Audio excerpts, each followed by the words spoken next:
Nos secteurs du bâtiment et des travaux publics génèrent plus de 231 millions de tonnes de déchets par an, soit près des 3/4 des déchets produits annuellement en France. 3 fois plus que les déchets de l'agriculture, de l'industrie et des collectivités cumulées, et 7 fois plus que les déchets ménagers.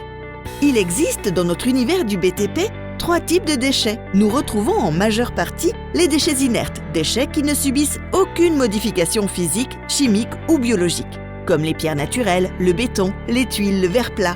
Ils représentent environ les 3/4 des déchets du bâtiment. Nous retrouvons ensuite les déchets non dangereux, non inertes, tels que le plâtre, le bois, les isolants, les plastiques. Ils représentent un peu moins d'1/4 des déchets du bâtiment. Nous avons enfin les déchets dangereux, déchets qui représentent un risque pour la santé ou notre environnement. Peinture en solvant, déchets contenant de l'amiante, ils représentent environ 5% des déchets du bâtiment et nécessitent un traitement spécifique. L'élimination des déchets de chantier est réglementée depuis plus de 50 ans. Aujourd'hui, le nombre de décharges sauvages constatées en France et dans la Loire est encore trop important. Elles génèrent un coût de 340 à 420 millions d'euros par an aux collectivités, d'après le gouvernement, et ternissent l'image du BTP. Si de nombreux adhérents de la Fédération BTP Loire se mobilisent au quotidien dans le tri et l'élimination de leurs déchets, des efforts communs doivent encore être fournis par nous toutes et tous, acteurs du bâtiment et des travaux publics, pour améliorer nos habitudes. Alors, à vous qui vous dites « trier mes déchets », mais c'est trop compliqué. Donc notre métier de plâtrier peintre nous amène à avoir des déchets de peinture essentiellement, et puis tout un tas de déchets aussi de gravats, placo, ossature, laine de verre.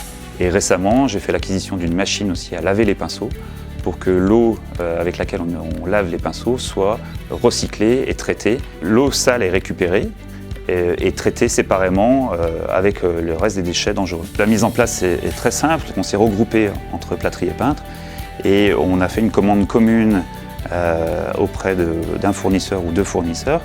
On a eu aussi une subvention de l'agence de l'eau qui nous a permis de financer 70% de l'achat de la machine. Une fois triés et éliminés, mes déchets s'évaporent dans la nature.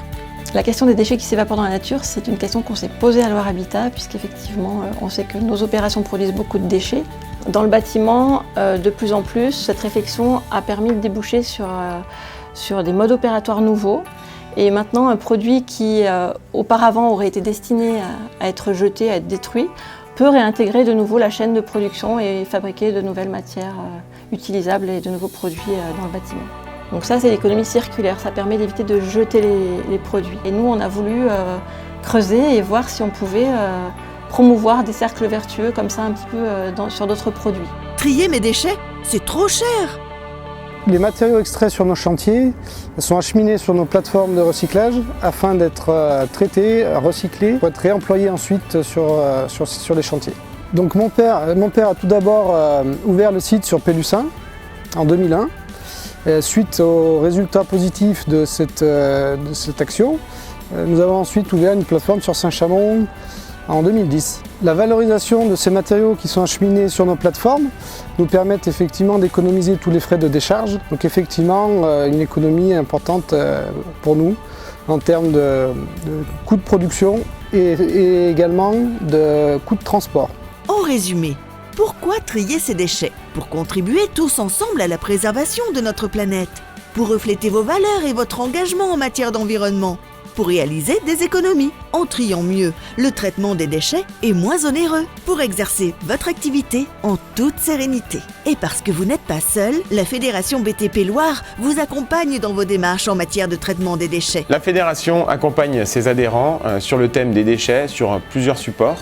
Tout d'abord, le support numérique par le biais de son site internet et d'une application déchets de chantier qui permet tout d'abord de géolocaliser les déchetteries les plus proches et également de retrouver un certain nombre de documents administratifs ou d'informations. Puis bien évidemment les permanents qui sont là pour vous renseigner sur des demandes administratives telles que des certifications, des demandes de subventions, mais également toutes les problématiques du quotidien concernant le thème des déchets. C'est vrai que l'image du BTP est un peu ternie par cette problématique et l'objectif de la fédération, c'est d'impulser une nouvelle dynamique auprès de tous ses adhérents pour que d'ici quelques années, le bâtiment est vraiment une meilleure image sur ce thème-là des déchets. Les déchets, ce n'est pas tabou. On n'en viendra pas forcément à bout, mais ensemble, on peut significativement agir en faveur de notre environnement.